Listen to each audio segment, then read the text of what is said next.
ऊंचे गांव में शादी करी थी और 4 महीने लगभग हो गए। दुल्हन ही दहेज है।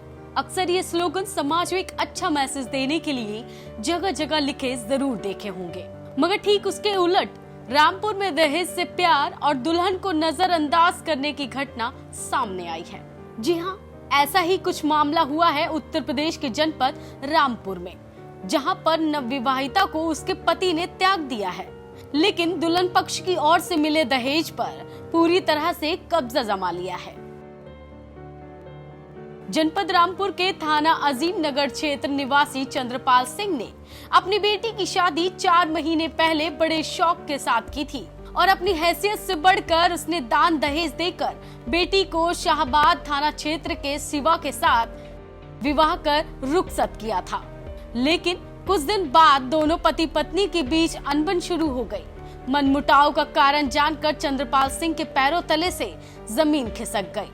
पता चला कि उसकी बेटी का गणेश नाम के एक शख्स के साथ शादी से पहले ही प्रेम प्रसंग चल रहा था।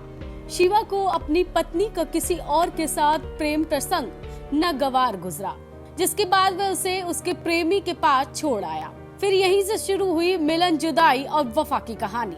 अक्सर ऐसी कहानियां फिल्मों में ही देखने को मिलती हैं, लेकिन यहाँ पर 3 जिंदगियों के बीच में वक्त ने ऐसा ताना बाना बुना कि एक तरफ तो पति पत्नी के एक दूसरे से जुदा हुए, वहीं प्रेमी और प्रेमिका 7 जन्मों के लिए एक दूसरे के हो गए।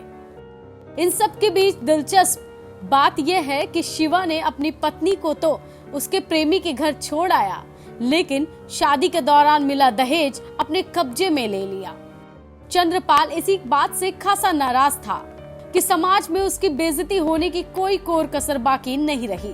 लेकिन इसके बाद जो उसने खून पसीना बहाकर बेटी को दहेज दिया था, वह शिवा किसी हाल में छोड़ने के लिए तैयार नहीं है, जबकि चंद्रपाल चाहता है कि उसको दहेज वापस मिल जाए ताकि वह अपनी दूसरी बेटी के भविष्य में होने वाली शादी में इस्तेमाल कर सके। पता नहीं साहब क्या चक्कर है, लड़की से प्रेम नहीं था, दान दहेज से प्रेम था। अब साहब हम तो यही चाह रहे हैं कि दान दहेज मिल जाए। जिसके साथ शादी करी थी उसका नाम था शिवा, उसके बाप का नाम संजीव। अब हम यही चाहते हैं साहब हमारा दान दहेज वापस मिल जाए। बेटी छोड़कर चला गया, दान दहेज नहीं दे रहा है। उस लड़की से कहने लगा ये सामान लेकर आओ, वो सामान लेकर आओ। उसने पूर्ति ना हो पाई तो उसने लड़के के लिए किसी दूसरे के पता ना किन के साथ में मैं क्या करा, कहाँ छोड़ के चला गया, कोई पता नहीं चल रहा उसका। किसके पास छोड़ के गया, कौन सा लड़का? मुझे इस बात का कोई पता नहीं चल रहा किन के प्रेमी के साथ में शादी क्या करा उसने, क्या मुझे कोई। रामपुर से कर्मक्षेत्र टीवी के लिए राहुल मौर्य की रिपोर्ट।